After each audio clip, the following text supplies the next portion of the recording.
Welcome to all dear students.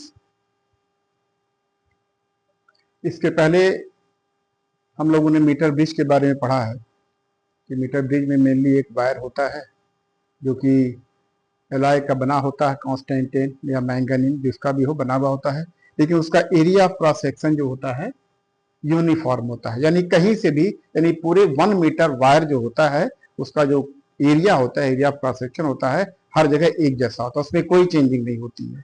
लेकिन एक question आपके आया हुआ है, जेईई एंट्रेंस में आया है, उसमें दिया है कि area of cross section uniform नहीं है, तो उसको कैसे सॉल्व करेंगे तो हम देखते हैं। देखिए क्वेश्चन हमारा ये है कि in a metre bridge the wire of length 1 metre, ये तो ठीक है, 1 मीटर लेंथ होती है मीटर ब्रिज की, इसीलिए इसको मीटर ब्रिज कहा ही जाता है। Sees a wire of length 1 metre made of alloys is of length 1 meter, that's why this bridge is known as meter bridge. Exactly, it is similar to Wheatstone bridge. The working principle is same as Wheatstone bridge. तो ठीक है, जो question इस तरह से पूछा है कि in a metre bridge, question है ये हमारा, इसमें कह रहा है कि in a metre bridge the wire of length 1 metre has 1 metre 1 m for meter has a non uniform cross section such that the variation जो हो रहा है D r upon d L, D R resistance का variation, D L length का variation, और फिर resistance R, यानी D R by D L resistance का लेंथ के साथ कैसे वेरिएशन हो रहा है उसका रिलेशन दिया हुआ है कि d r upon d l is proportional to 1 upon under root l, where l is the length of wire, ये ध्यान रहे, where l is the length of wire. Two equal resistances are connected as shown in figure, दो equal resistance है connect किए गए हैं, यानी एक रेजिस्टेंस ये जो स्टैंडर्ड रेजिस्टेंस है और एक रेजिस्टेंस वो जो है जिसको हमें मेजर करना था। दोनों की सपोज कर ली, दोनों ही की वैल्यू हमें पता होती, दोनों की वैल्यू जो है टू इक्वल रेजिस्टेंस है, यानी ये रेजिस्टेंस ये रेजिस्टेंस, यानी जो अननोन रेजिस्टेंस पहले था वो दोनों इस नोन रेजिस्टेंस के इक्वल है। The galvanometer so has zero deflection when jockey is at point P। अब ये कह रहा है कि जब हम इसका डिफ्लेक्शन ज्ञात कर रहे हैं तो हमें पॉइंट P पर मिल रहा है जो कि क्या है, L लेंथ पर है। The galvanometer has zero deflection when the jockey is at point P. What is the length AP? अब हमें लेंथ AP बतानी है। पूरी लेंथ 1 मीटर है, ध्यान रहे, पूरी लेंथ 1 मीटर है, लेकिन यहां पर area of cross section uniform नहीं है। Area of cross section, area of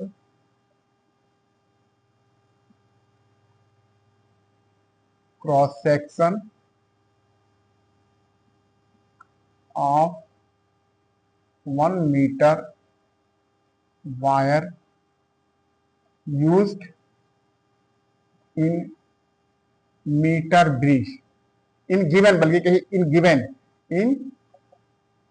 given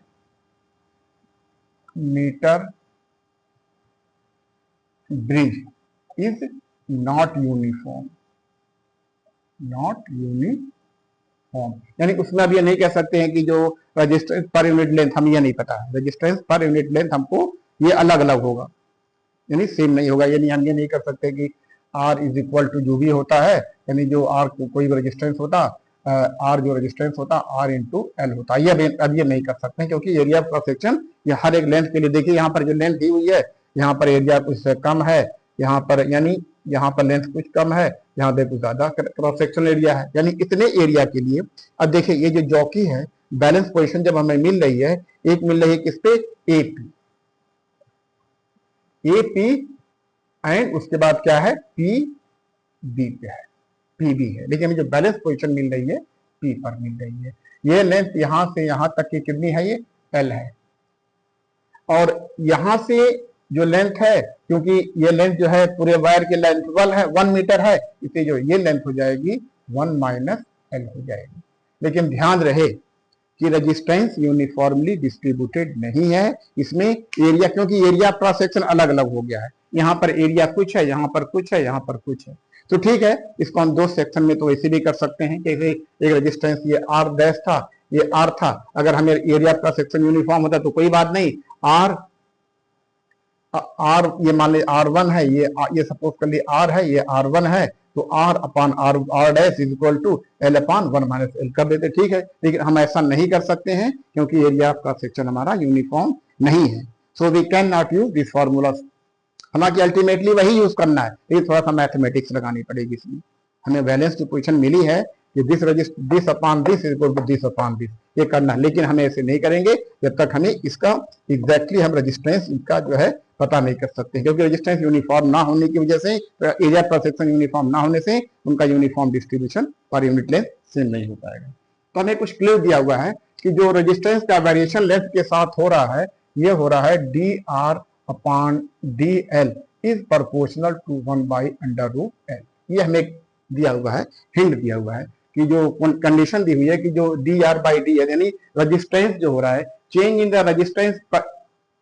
resistance या the change in the length is proportional to 1/L, where L is the length. ध्यान रहे, लेंथ, ये लेंथ पूरी उसकी नहीं है, बल्कि क्या है, इसको कह सकते हैं जो लेंथ जो है, लेंथ 1 मीटर अभी नहीं आई है, अभी ठीक है हम देखेंगे 1 मीटर, क्योंकि 1 मीटर को लेंथ को हमने 2 पार्ट में डिवाइड कर दिया है। अब देखिए यहाँ पे लेंथ जैसे ठीक है, यहां से यहां तक की लेंथ देखिए, यहाँ पे लेंथ कितनी रही होगी, 0 रही होगी, और यहाँ पे लेंथ कितनी है, L है, ठीक है। यानी यहाँ पर आपकी लेंथ, भाई यहाँ शुरुआत पॉइंट ए से कर रहे हैं तो यहाँ पे तो 0 है, लेकिन पॉइंट जो P आपका दिखाई दे रहा है वहां पर लेंथ हमारी कितनी है, L है। अब देखिए दूसरा पार्ट हमारा क्या है, PB है, PB है, PB से लेकर के जो लेंथ का वेरिएशन हो रहा है, length is equal to L, L से शुरू हो रही है और कहां जा रही है, यहाँ पर भी 1 मीटर है ये लेंथ, 1 मीटर, यानी 0 से L तक एरिया कुछ है, नॉन यूनिफॉर्म है, और L से लेकर के 1 तक कुछ रेजिस्टेंस और होगा, यानी 0 से लेकर के L तक, यानी 0 से लेकर के P पॉइंट तक रेजिस्टेंस कुछ होगा, और P से लेकर के B तक रेजिस्टेंस कुछ और होगा, because of non uniform cross sectional area. तो ठीक है, यहाँ पर हमने माना लेंथ L है, यहाँ पे लेंथ हमारी यहाँ इस पॉइंट ए पे 0 है, और पॉइंट P पर लेंथ हमारी हो गई है L, यानी जो 0 से L के लिए रेजिस्टेंस हमारा कुछ होगा, और L से लेकर के, यानी L से लेकर के 1 मीटर तक हमारा रेजिस्टेंस कुछ और होगा, इसी को हम देखते हैं। तो ठीक है, चलिए जो हमें दिया हुआ इससे बहुत कुछ हेल्प मिल जाएगी हमको। हम इसको थोड़ा सा साफ लिखते हैं। तो इस तरह क्वेश्चन है, हालांकि अभी तक जो है आपने पढ़ा हुआ कि एरिया यूनिफॉर्म ही होता है, लेकिन क्वेश्चन दे दिया है तो ठीक है, आपको थोड़ा सा घुमाने के लिए दे दिया गया है, आपको चेक करने के लिए कितना आप है मैथमेटिक्स आपकी स्ट्रांग है, क्योंकि फिजिक्स में मैथमेटिक्स का बहुत ज्यादा यूज है, और मैथमेटिक्स में भी हायर लेवल की मैथमेटिक्स है। आप उसको पढ़ेंगे किसी दिन, आपको जो है जो मैथमेटिक्स से रिलेवेंट, जो फिजिक्स से रिलेवेंट टॉपिक्स होंगे उनका ब्रीफ आपको कर दूंगा, ताकि आता सब होगा, आपको सब लोगों ने आपने पढ़ा होगा, हाई स्कूल से ही पढ़ा होगा, जो मैथमेटिक्स हाई स्कूल या इंटर से ही या फिर आपको जूनियर क्लास से पढ़ा होगा, सब मैथमेटिक्स का यूज जो है यहाँ पर पड़ता है। अलजेब्रा का यूज पड़ता है, ज्योमेट्री का यूज पड़ता है, ट्रिग्नोमेट्री का यूज पड़ता है, कोऑर्डिनेट ज्योमेट्री का यूज पड़ता है, कैलकुलस का यूज पड़ता है। तो ठीक है, उसके लिए आपको जरूरत पड़ेगी, जो बच्चे मैथमेटिक्स के होते हैं तो ठीक है, तो सब पढ़ लेते हैं, कोई बात नहीं, लेकिन उनको भी जो पहला पढ़ा हुआ मैथमेटिक्स का पार्ट होता है तो थोड़ा सा उसमें याद नहीं रहता है। मैं ये कहता हूं कि अगर आपको मैथमेटिक्स की बेसिक चीजें मालूम है, जो आपने अलजेब्रा से लेकर के पूरा कैलकुलस तक पढ़ा है, तो आप काफी कुछ आपको आसानी हो जाएगी फिजिक्स के क्वेश्चन को सॉल्व करने में। ठीक है, चलिए, तो बाद में इसके हम डिस्कस करेंगे। तो ये हमें दिया हुआ है कि जो रेजिस्टेंस का वेरिएशन लेंथ के अकॉर्डिंग हो रहा है, DL is proportional to 1/√L, ये दिया हुआ है, ये हमको दिया हुआ है, ये चलिए ठीक है, इसको थोड़ा इक्वल कर लीजिए। इक्वल करने के लिए क्या होता है, जब ये प्रोपोर्शनल है तो किसी कांस्टेंट से जब मल्टीप्लाई कर देंगे तो क्वांटिटी इक्वल हो जाती है। It means dr upon dl will be equal to k √1/√1/L, यानी k/√L होगी। चलिए ठीक है, k बाई जो √2 है उसको लिख सकते हैं L पर हाफ का पावर, L पर हाफ का पावर है। ठीक है, कोई बात नहीं, आगे बढ़ते हैं थोड़ा सा। अब ये जो dr/dl है तो इसको हम कर रहे हैं, क्योंकि मेरा रेजिस्टेंस चेंज है, resistance in variation, resistance with length, dr is equal to k L पर हाफ का पावर इंटू dl। ठीक है, जिसमें k एक आर्बिट्रेरी कांस्टेंट है, k ये क्या है, आर्बिट्रेरी कांस्टेंट है। तो अब हमें dr यानी variation in the resistance with length, variation in resistance with length के एल डी एल। तो इसको हमें क्या करना पड़ेगा आर निकालने के लिए, इंटीग्रेट करना पड़ेगा, थोड़ा मैथमेटिक्स की हेल्प लेनी पड़ेगी।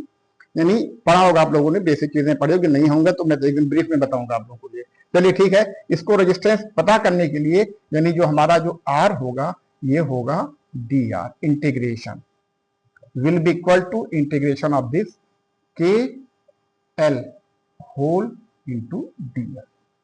कि ये कांस्टेंट है, इसको बाहर ले सकते हैं, जब इसको बाहर ले लेंगे, नॉट सॉरी ये नॉट हाफ, मैं थोड़ा सा आई एम सॉरी, देखिए ये L जो है हमारा L to the power half हमारा जो है ये नीचे है, तो अगर जब इसको हम ऊपर ले जाएंगे यानी न्यूमरेटर में ले जाएंगे तो ये जो हमारा डी आर हो जाएगा कि एल पर माइनस हाफ का पावर इंटू डी आर।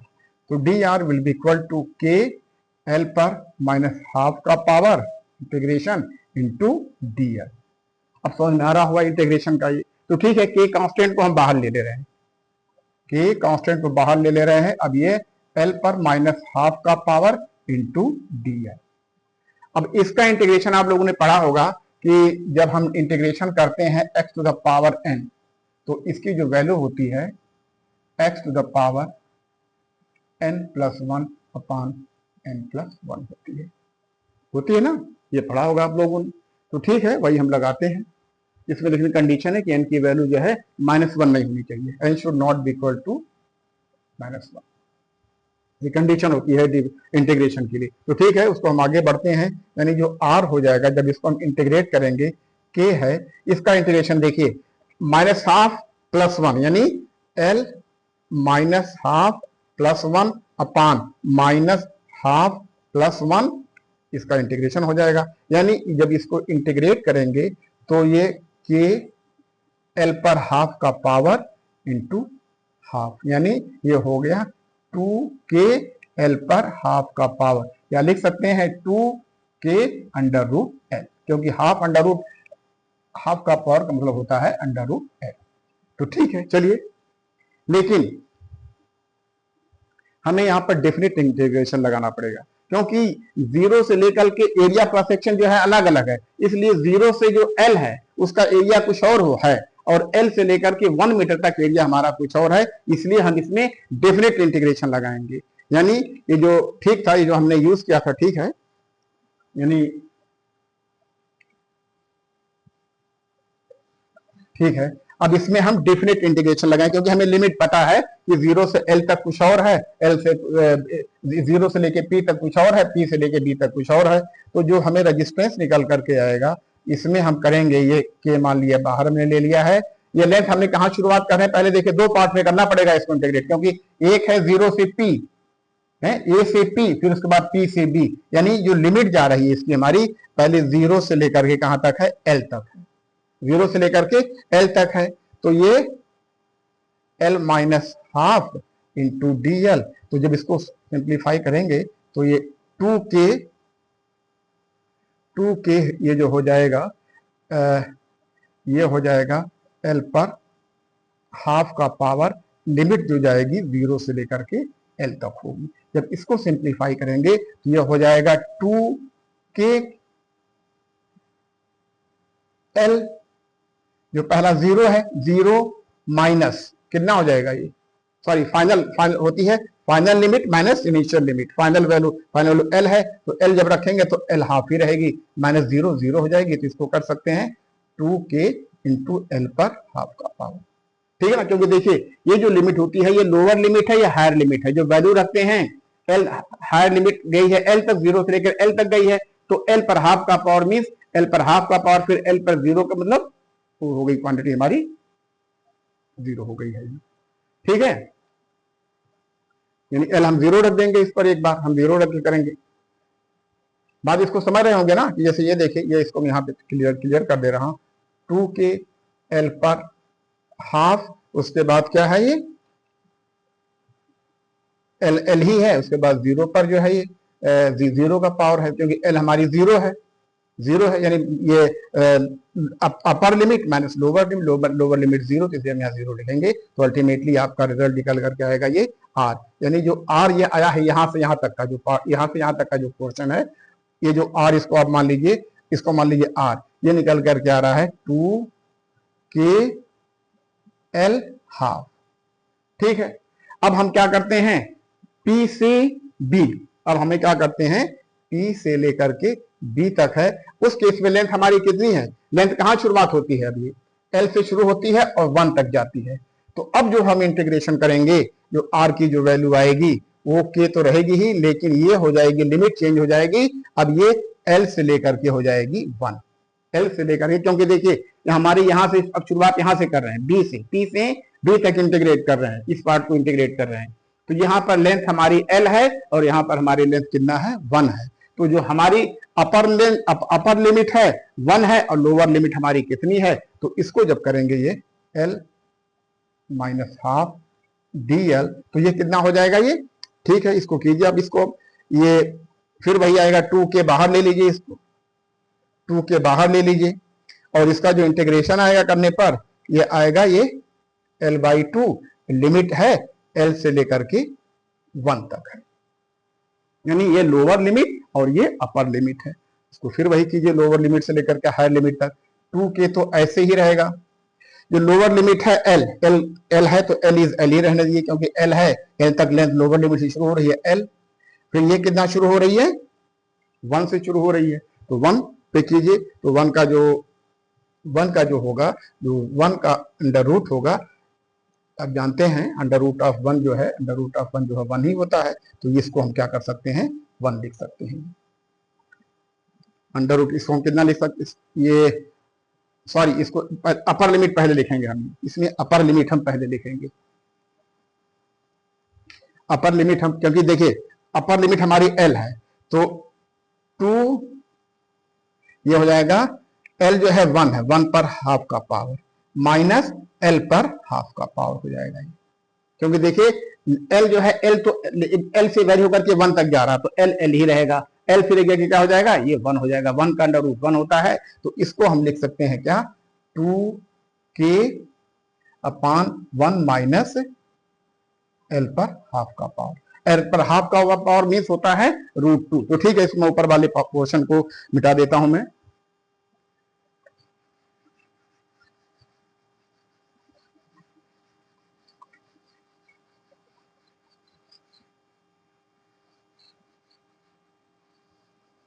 इसको मिटाता हूं मैं ये, तो देखा आपने, ये जो रेजिस्टेंस आया है P से लेकर के B तक, देखिए ये R है, इस R के लिए जो हमारा ये है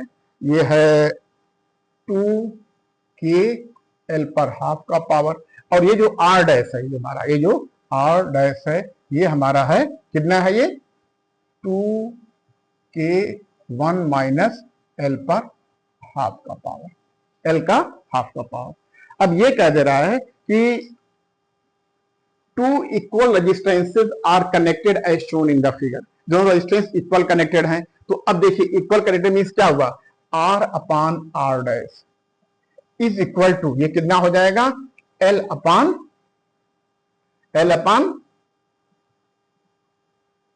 ये कितना, इसका रेजिस्टेंस कितना है, इसका रेजिस्टेंस कितना आया है, ये KL हाफ, और इसका कितना आया है 2K, ये आया है 2KL पर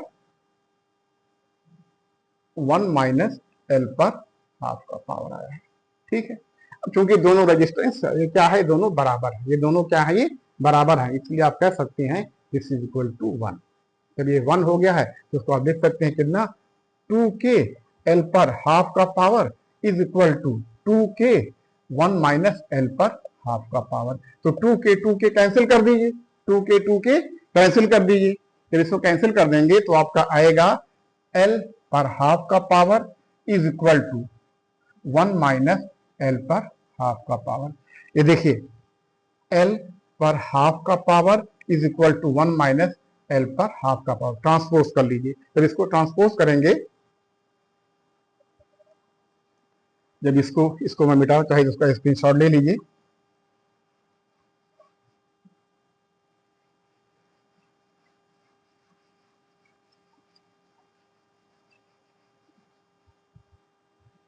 थोड़ा मैथमेटिक्स इसमें है, इंटीग्रेशन और डिफरेंशिएशन दोनों का यूज करना है। तो ये देखिए, ये आपका है एल पर हाफ का power is equal to 1 minus l पर हाफ का पावर है। इसको इधर ले आइए, तो एल पर हाफ का पावर प्लस एल पर हाफ का पावर इज इक्वल टू 1। तो ये हो जाएगा कितना, 2 एल पर हाफ का पावर इज इक्वल टू 1। तो एल पर हाफ का power means under root l होता है, तो इसको लिख सकते हैं 2 under root l is equal to 1, या under root l is equal to 1/2, 1/2, या फिर लिख सकते हैं दोनों तरफ स्क्वायर कर लीजिए। जब स्क्वायर करेंगे तो ये हो जाएगा एल इज इक्वल टू, ये हो जाएगा 1/4। स्क्वायरिंग बोथ साइड, स्क्वायर दोनों कर लीजिए, इसका जो है स्क्वायर कर लीजिए,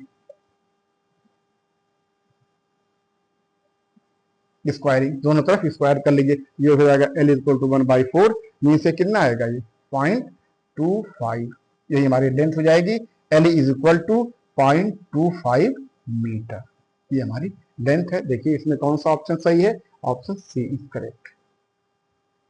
तो इस तरह से क्या है, ऑप्शन सी हमारा इसमें करेक्ट है। ये मीटर में है, ध्यान रहे, अगर सेंटीमीटर में करेंगे तो ये हो जाएगा, ये होता था सेंटीमीटर में होता, तो l is equal to 25 centimetre. यानी जो बैलेंस पोजीशन मिली है इस non uniform cross sectional area के लिए, ये 25 सेंटीमीटर मिली है। तो ये कुछ है नहीं इसमें, बस थोड़ा सा मैथमेटिक्स दे दिया है। और मैथमेटिक्स जानते हैं, जब कोई चीज नॉन यूनिफॉर्म होती है, यूनिफॉर्मली डिस्ट्रीब्यूटेड नहीं होती है, उसमें से हम एक स्मॉल एलिमेंट मान लेते हैं, उसको फिर इंटीग्रेट करते हैं लिमिट से, जो लिमिट दी रहती है जहां से जहां तक हमको करना होता है। इसमें भी वही था कि इसको 2 पोर्शन में करना था। एक रेजिस्टेंस हमने माना था कि 0 से एल था, क्योंकि ये पॉइंट 0 है, ये एल है, इस पॉइंट तक हमने इंटीग्रेट किया। फिर दूसरा पोर्शन एल से लेकर के, लेंथ एल मीटर थी, उसके बाद जाकर के 1 मीटर हो गई है। भाई मैक्सिमम यही तो हो रहा है ना, ये अपर लिमिट। अब इसके लिए ये लोअर लिमिट थी, ये अपर लिमिट थी। अब इस पोर्शन के लिए ये लोअर लिमिट थी, जो अपर लिमिट थी इसमें, अब ये 1 अपर लिमिट हो गई है। जब इंटीग्रेट करेंगे, फार्मूला आपको अगर पता है, सिंपली इसमें बस इसी का फार्मूला पता करना है कि integration of x to the power n dx is equal to x n+1 upon n+1। बस यही इसमें है, ये 2 पार्ट 2 जगह इसमें करना है। अब ये भी दिया हुआ है, हमने इसको इक्वल क्यों किया है, क्योंकि दोनों पार्ट का रेजिस्टेंस हमारा क्या था, ये इक्वल था। दोनों पार्ट का रेजिस्टेंस इक्वल था, यानी R/R dash is equal to, ये रेजिस्टेंस हमारा, इसको मान लेते हैं P, इसको मान लेगा, हमने P मान ले, अब ये मान ले Q। लेकिन यूनिफॉर्मली ना डिस्ट्रीब्यूट होने की वजह से हमारे पास ये रिजल्ट आ रहा है, 2K L/√2 and 2K 1 minus L/√2, ये आ रहा है। तो ठीक है, मेरे ख्याल से समझ गए हूँ, इसमें ज्यादा नहीं, बस मैथमेटिक्स ही होती है इसमें। अब इस तरह क्वेश्चन आते हैं, यानी वैसे तो generally cross sectional area uniform होना चाहिए, कंडीशन होती है उसमें, लेकिन इसमें नहीं है तो कोई बात नहीं। अगर नहीं था तो थोड़ा किसी जैसे हो सकता है कि इसमें कुछ वियर एंड टियर हो गए हो, बार बार यूज करने पर एरिया क्रॉस सेक्शन यूनिफॉर्म ना रहा हो, क्योंकि जो जॉकी होती है उस पर स्लाइड नहीं करना चाहिए, क्योंकि स्लाइड करने से क्या होता है, एरिया क्रॉस सेक्शन आपका चेंज हो सकता है। गिर जाएगा तो जाहिर बात है, कहीं कुछ एरिया ज्यादा आ जाएगा, कहीं कम हो जाएगा। तो इस तरह से जो है ये क्वेश्चन आप निकाल सकते हैं। ये उसका जो जेई का क्वेश्चन था, ये 2020 में आया था, 2020 में आया था ये, तो भी कोई बहुत ज्यादा नहीं, तो इससे टफ क्वेश्चन आपके यहाँ नहीं आएगा बस ये। अच्छा, एक बार और उसी 2020 में या 2021 में ही एक और क्वेश्चन कर दिया था कि हम अननोन रेजिस्टेंस मेजर कर रहे हैं, एक स्टैंडर्ड रेजिस्टेंस है ही, और एक अननोन रेजिस्टेंस, एक तार का रेजिस्टेंस हमें पता करना था। सपोज कर लीजिए कि इस तरह से होता है, जैसे ये क्वेश्चन चूंकि आया था, कितना इजी होता है, जेई की बात कर रहा हूं मैं, जो कि जेई को आप बहुत टफ मानते हैं, लेकिन ये पार्ट से क्वेश्चन आपका इजी हो जाता है। चलिए ठीक है, थोड़ा सा इसको, एक क्वेश्चन और था, उसको आप जो है, क्वेश्चन कुछ इस तरह से था, क्वेश्चन इस तरह से कुछ था कि मीटर ब्रिज में जो है, चलिए मैं लिखते रहा हूँ, इनको क्वेश्चन को लिख दे रहा हूं मैं। In a metre bridge, S is a standard register, S is a standard resistance, R is a resistance of wire, or the resistance of wire.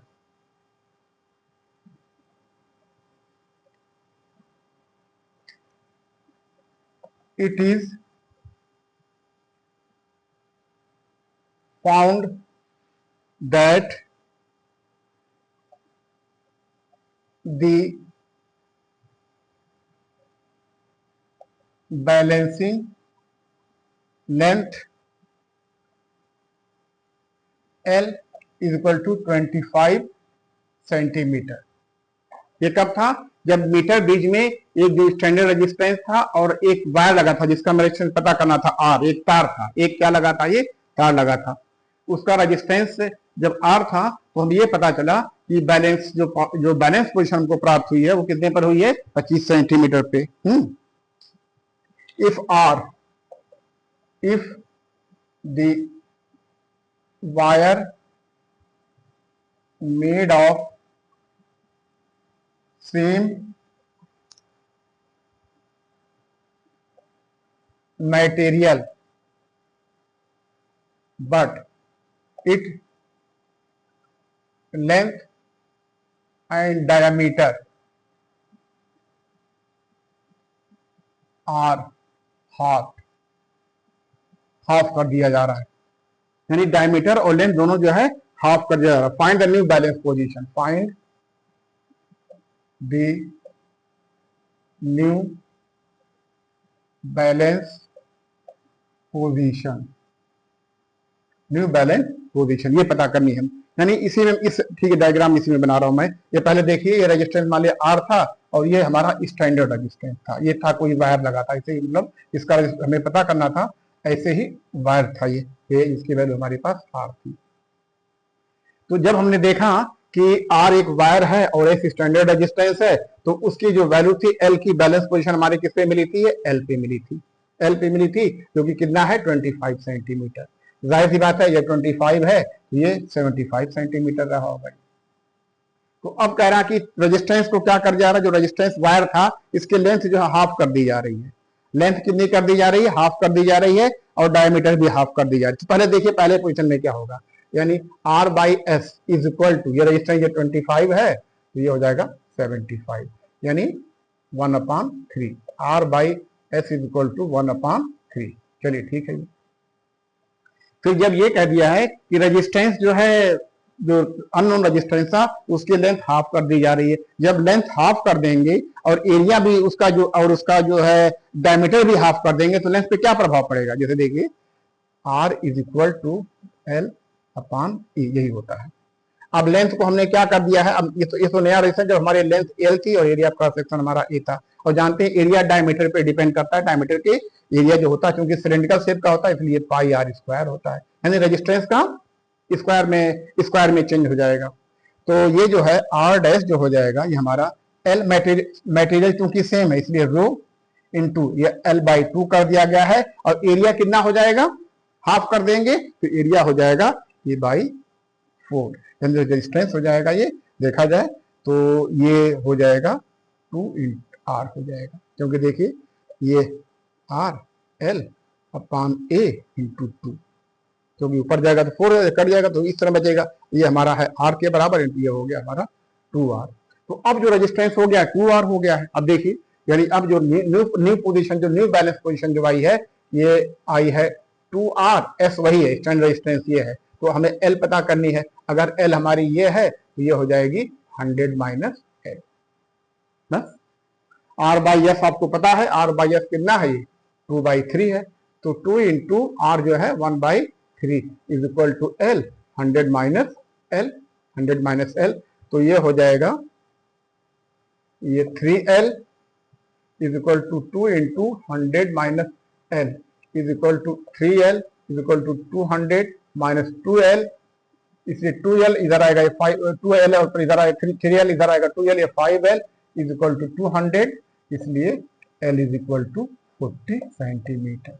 यानी जो नया बैलेंस मिलेगा 40 सेंटीमीटर पे मिलेगा। तो इस तरह के क्वेश्चन होते हैं मेरे ख्याल से। ये मीटर ब्रिज के बारे में बहुत कुछ हो गया है, अब किसी भी तरह का क्वेश्चन आएगा तो कर लेंगे। ये जो यही इंट्रेंस का बात करो, ये इंट्रेंस में आया था, इसके पहले वाला जो नॉन यूनिफॉर्म वाला था वो भी उसी में था, उसमें फिर मैथमेटिक्स यूज करनी थी। तो ठीक है, आज के लिए इतना रहने दीजिए। अच्छा, ऐसे एक डिवाइस और होता है पोटेंशियोमीटर। पोटेंशियोमीटर थोड़ा मल्टीपर्पज होता है, उससे हम इंटरनल रेजिस्टेंस भी बैटरी का पता कर सकते हैं, अननोन बैटरी का एमएफ भी पता कर सकते हैं, अननोन रेजिस्टेंस भी पता कर सकते हैं, कई उसके कई सारे पर्पज होते हैं। लेकिन वो भी जो होता है पोटेंशियोमीटर जो होता है वो भी व्हीटस्टोन ब्रिज पर ही कार्य करता है। उसका working principle is same as that of the Wheatstone, यानी व्हीटस्टोन ब्रिज जो है सबका एक तरह से सारे का जो है एक तरह से फंडामेंटल चीज एक तरह से, चाहे वो मीटर ब्रिज हो चाहे वो आपका पोटेंशियोमीटर बस उसमें क्या होता है, जैसे मीटर ब्रिज में वायर होता है उसमें भी वायर होता है, लेकिन उसमें वायर 1 मीटर का नहीं होता, उसके लेंथ ज्यादा 200-300 सेंटीमीटर तक हो सकती है। ठीक है, that's all for today. I think you might have follow all these things very clearly. Thank you.